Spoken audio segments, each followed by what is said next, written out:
झालं तर बेचैन झाली असायची ती बाई. आता पुढे पुढे हा प्रकार थोडा म्हणजे एकंदरीत याच्यामुळे वेदना घ्यायच्या नाहीत. नंतर वेदना रहित प्रसूतीचं पण परत फॅड आलं आणि तुम्ही ऐकलं असेल सिझरिन्स वगैरे व्हायला लागले, अमुक व्हायला लागलं. डॉक्टर्स पण इन्सिस्ट करतात अनेक वेळेला. तेच सांगतो की त्या एकंदरीत त्या प्रकारामध्ये थोडाफार तसा प्रकार व्हायला लागला होता. पण तिथे घरचे संस्कार म्हणा किंवा वडिलांचं पण इन्सिस्टन्स की जिथपर्यंत ते काय आमचे वैदिक शास्त्रातले जे काही नियम असतात ते पाळायचेच. आणि त्याच्यानंतर वाटलं केवळ ती वेदनेमुळे स्त्री जे इन्सिस्ट करते करून टाका करून टाका किंवा घरच्यांचं एखादं दडपण येतं त्याला बळी पडायचं नाही. वैद्यक शास्त्राप्रमाणे तुला जे काही नियम दिले त्याला योग्य वाटलं तरच सिझर करता तर करायचं नाही, हे मात्र अगदी कटाक्षाने आम्ही पाळलं. आणि त्यामुळे सुदैवाने तेही एक नाव झालं की यांच्याकडे उगीच सिझर होत नाही.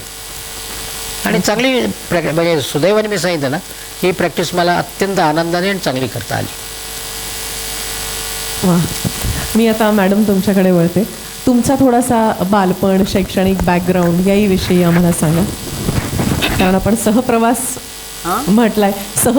म्हटलंय आपण, तर त्यामुळे तुम्ही इथपर्यंतच्या प्रवासात तुमचं बालपण, तुमचं जीवन, तुमचं शिक्षण, घरातले संस्कार याही विषयी सांगा. कारण आम्ही आतापर्यंत इकडे सुद्धा बेडेकरांचंच ऐकलं, तुमच्याविषयी तिकडचं ऐकायला आवडेल. बेडेकरच आता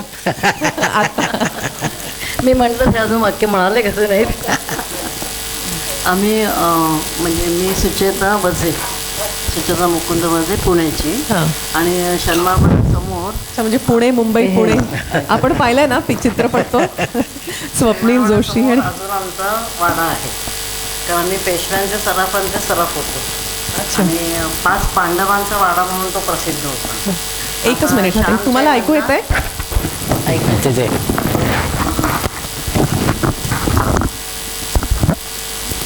हे कुठे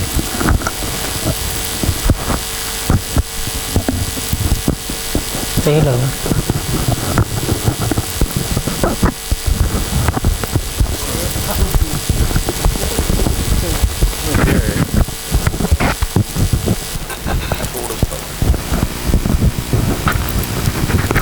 हॅलो कर. हॅलो हॅलो हां येत आहे? ठीक आहे. हॅलो हां. तर मूळची पुण्याची आणि एकत्र कुटुंब. माझे वडीलही MBBS BJला पहिले आले होते आणि तो काळ वेगळा होता. म्हणजे सावरकरांच्या प्रभावाखाली जास्त होते. तर वडील मग MBBS LCPS पुढे DA ॲनेस्थेशियाचं सगळं केलं. पण सावरकरांनी सांगितलं होतं की लेखण्या मोडा आणि महायुद्धात जा. तर माझे वडील दुसऱ्या महायुद्धात गेले होते. आणि बंदूक म्हणजे ते कुठे रंगूनला वगैरे गेले होते धर्मदेशात वगैरे. आणि त्यांचे मोठे भाव आहे पुरुषोत्तम करंडक जे बक्षीस आहे ते माझ्या वडिलांच्या मोठ्या भावाचं.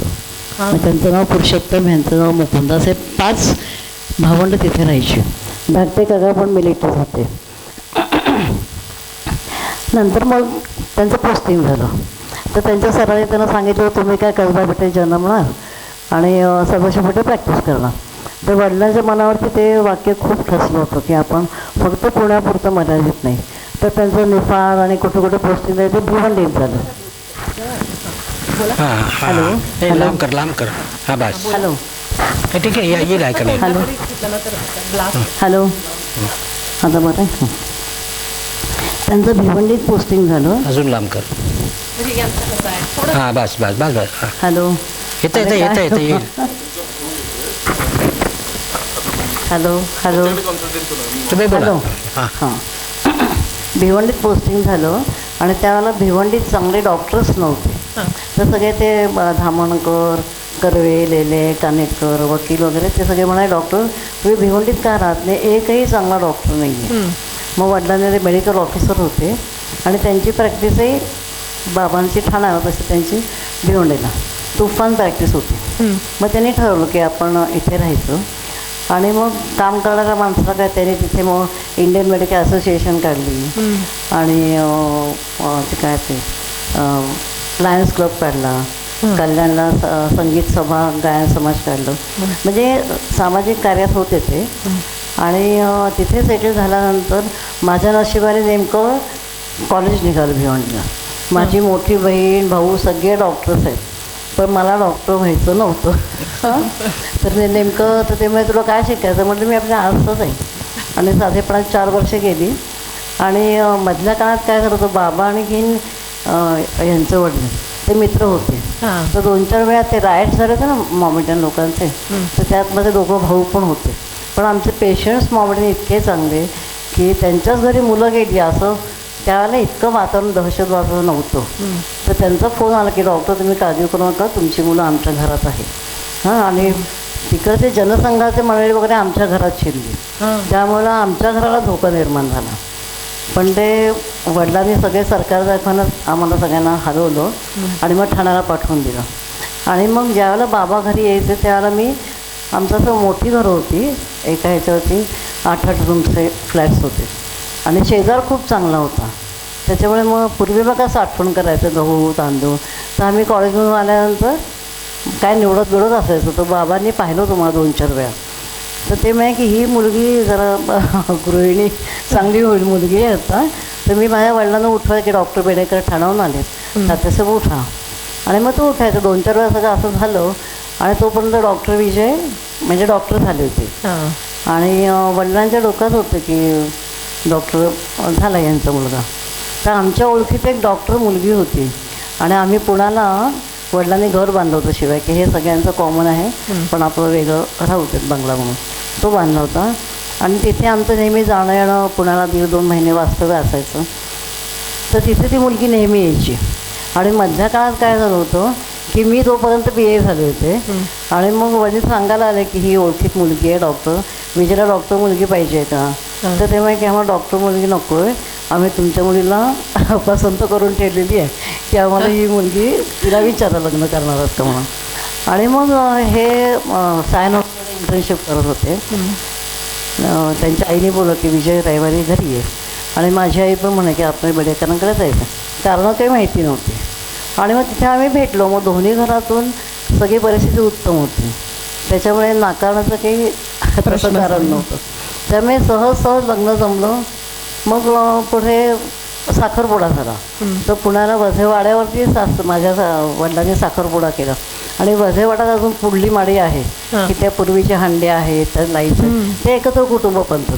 त्याच्यामुळे सगळ्यांनी झाडून खूप छान, म्हणजे घरची मंडळी कशी मदतनीस असतात त्यामुळे शोभा कार्याला वेगळी येते.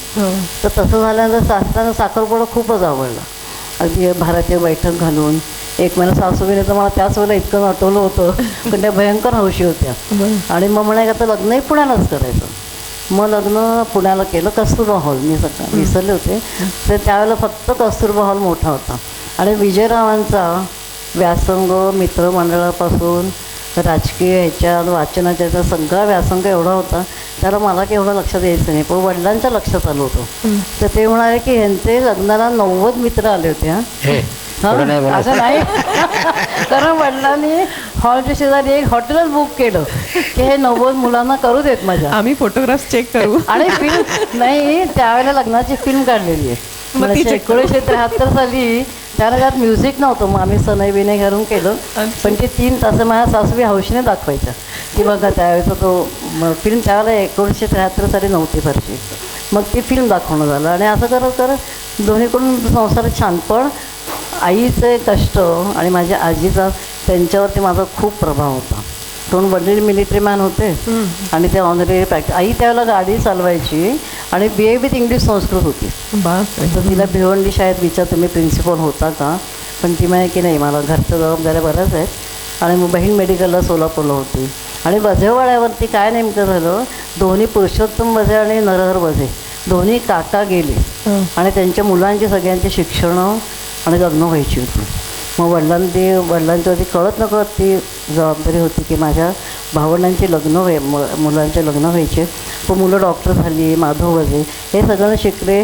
वडिलांनी आश्चर्य वाटेल, आम्ही 2 बहिणी 2 भाऊ, पण 14 लग्न लावली, उत्तम ह्याच्यात लावली, पण ते कर्तव्य म्हणून केलं.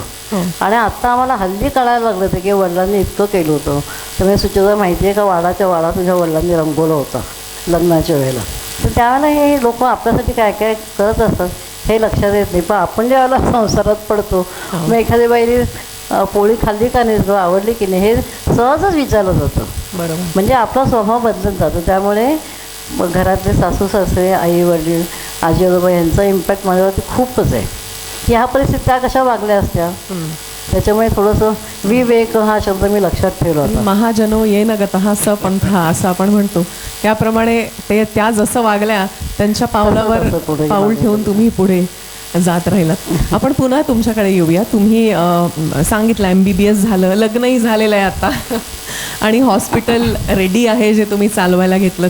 पण मग हे शैक्षणिक संस्था त्या कशा काय सुरू झाल्या? ज्ञानप्रसारक मंडळ ही कुठची, कधीची, त्याच्यात तुमच्या वडिलांचा सहभाग कसा काय, आणि तुम्हीही यामध्ये ॲक्टिव्हली इन्वॉल्ड आहात, पार्टिसिपेशन तुमचं असतं आणि नवनवीन अजून तुम्ही तुमच्या जबाबदारीवर सुरूही केलेलं आहे, याविषयी सांगा. नाही, परत मी तुम्हाला तेच सांगतो की विद्याप्रसारक मंडळी वडिलांनी स्थापन केलेली नाही. बरं. ते खूप वेळा सांगितलं जातं, तुम्हालाही मी सांगतो की माझ्या वडिलांनी स्थापन केलेली नाही.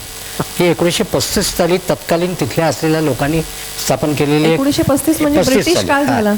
35 साली विद्याप्रसारक मंडळ स्थापन झाली. कारण त्यावेळेला पूर्व ब्रिटिश काळ पूर्व होता, तो मराठी माध्यमाच्या शाळा चांगल्या नव्हत्या, सरकारी होत्या आणि त्याच्याकरता सरकारच्या मदतीनेच त्याचं नाव होतं खाजगी मराठी शाळा असं. हां.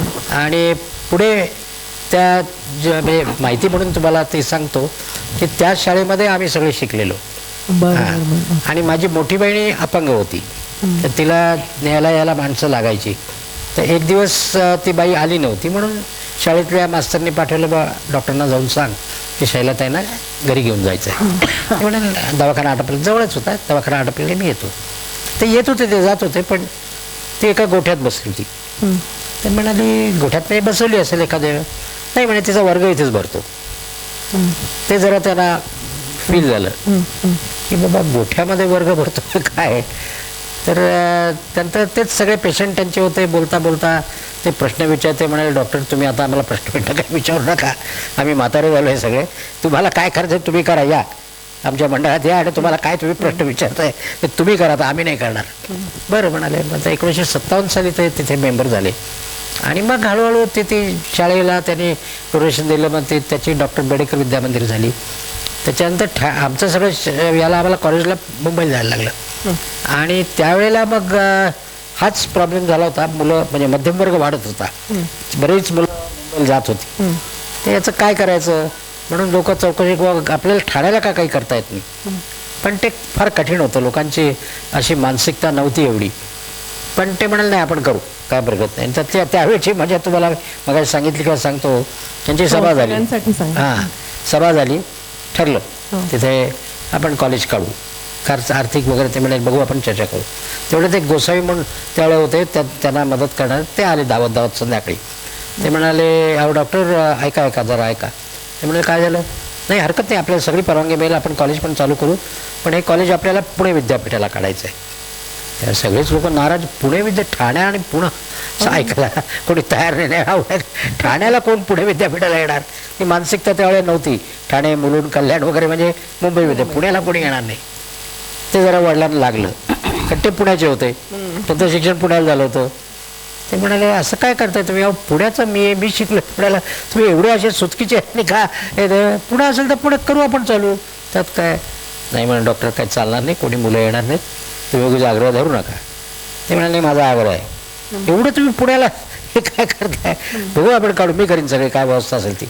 आणि त्यांच्या हट्टामुळे ते म्हणाले ठीक आहे तुम्ही म्हणताय तर आता चालू करू, पण देत परवानगी. पुणे विद्यापीठ म्हणाला आम्ही देतो परवानगी, ते काय.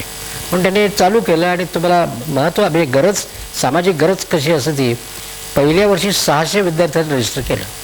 दॅट वॉज रेकॉर्ड, की एवढी अपेक्षाच कोणाची नव्हती की 600 विद्यार्थी येतील म्हणून. आत्ताच्या काळात सुद्धा एवढी संख्या. हो, नाही ठाणे त्यावेळे मध्यम वर्गाचं हे होतं, मुंबईला जायला लागत होतं, ते आर्थिकदृष्ट्या कठीण होतं. त्यामुळे लोकांना ज्यांना तिथे ॲडमिशन मिळालं नाही ते सगळे ठाण्याला आले आणि त्यांनी घेतले ॲडमिशन.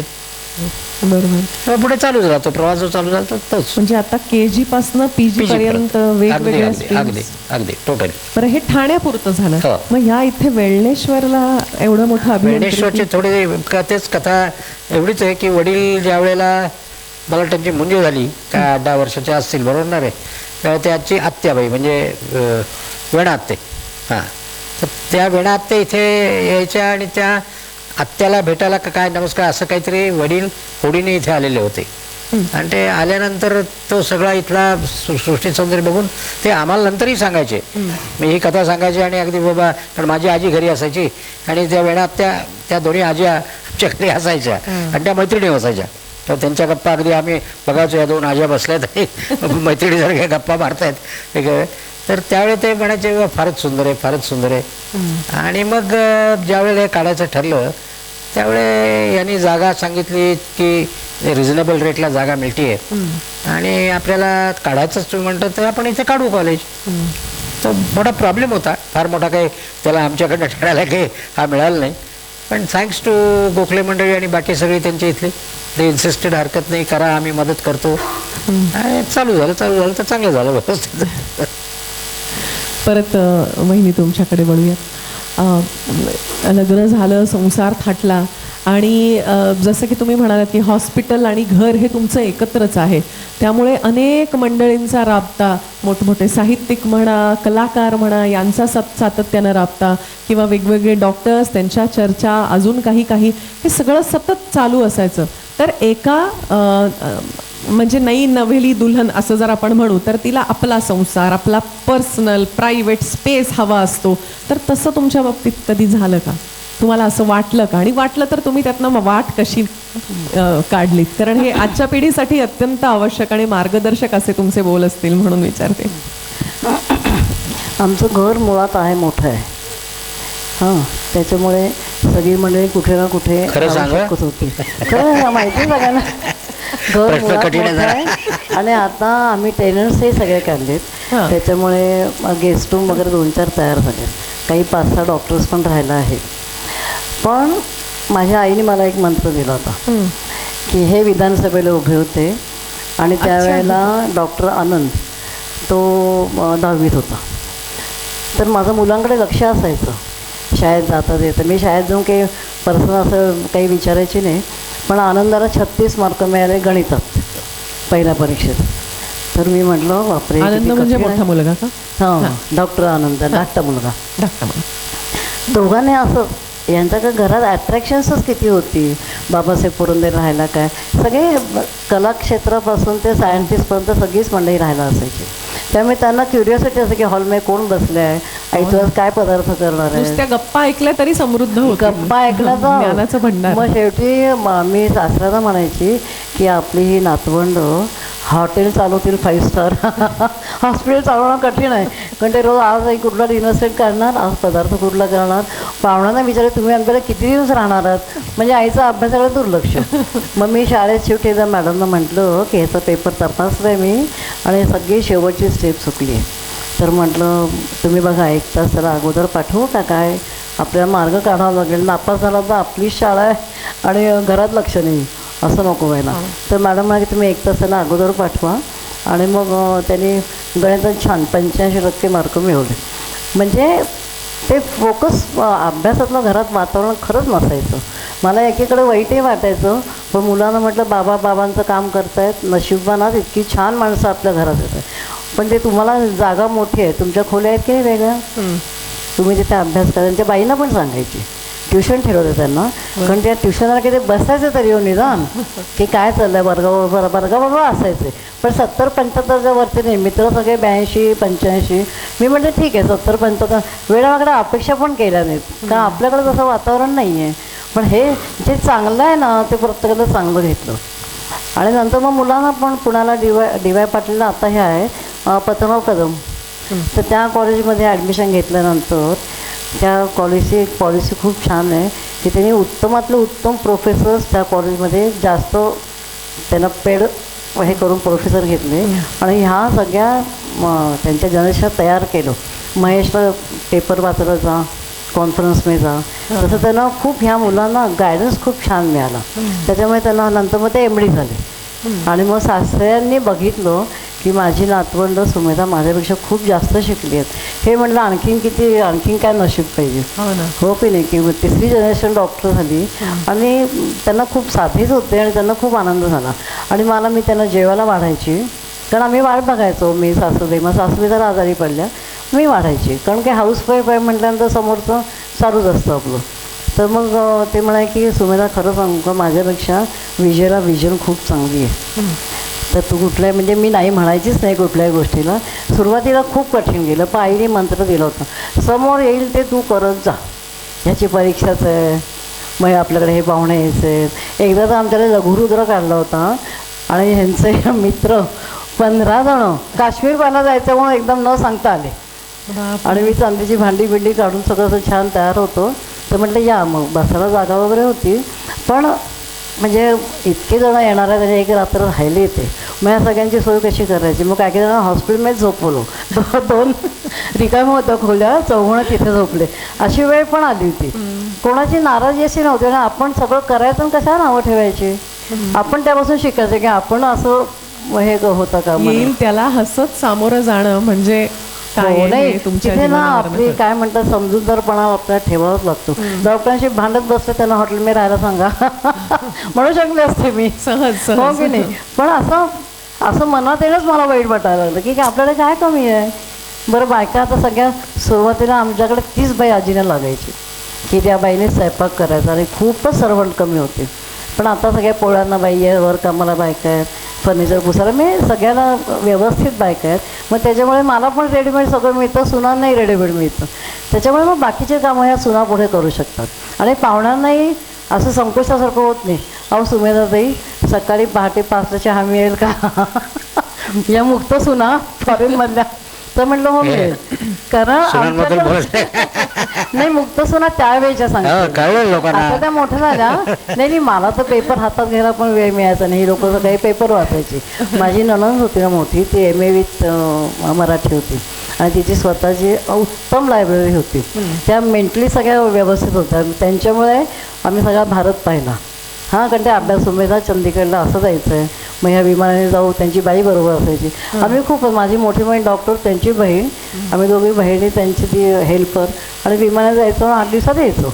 त्याच्यामुळे त्या कधी हँडिकॅप मला वाटल्या नाही. अपंग होती ती. कारण का अपंग होती, पण फिजिकली डोक्याने छान होत्या. आता फंक्शन करणाऱ्याचं कोण कोण पाहुणे येणार आहेत, काय मेनू, त्यांना सगळा इंटरेस्ट होता. आणि त्यांना विचारायचे मी काही करायचे नाही की शाईला ती आपण ह्या लोकांना असं द्यायचं. ती घरातली मोठी बहीण आहे. बरं, त्यांना आमच्या अगोदर गणपतीत दिवाळीत हॉलमध्ये तयार होऊन बसायच्या, सनई लावून बसायच्या. आता एक एवढी मोठी मदत होती. हो ना. हो की नाही. म्हणजे असं ते छान पाहिलं तर सगळं जीवन छान आहे. ऑन अ लाईटर नोट, छान पाहिजेत आपले. ऑन अ लाईटर नोट, पुण्याबद्दल आम्ही असं ऐकलंय की कोणीही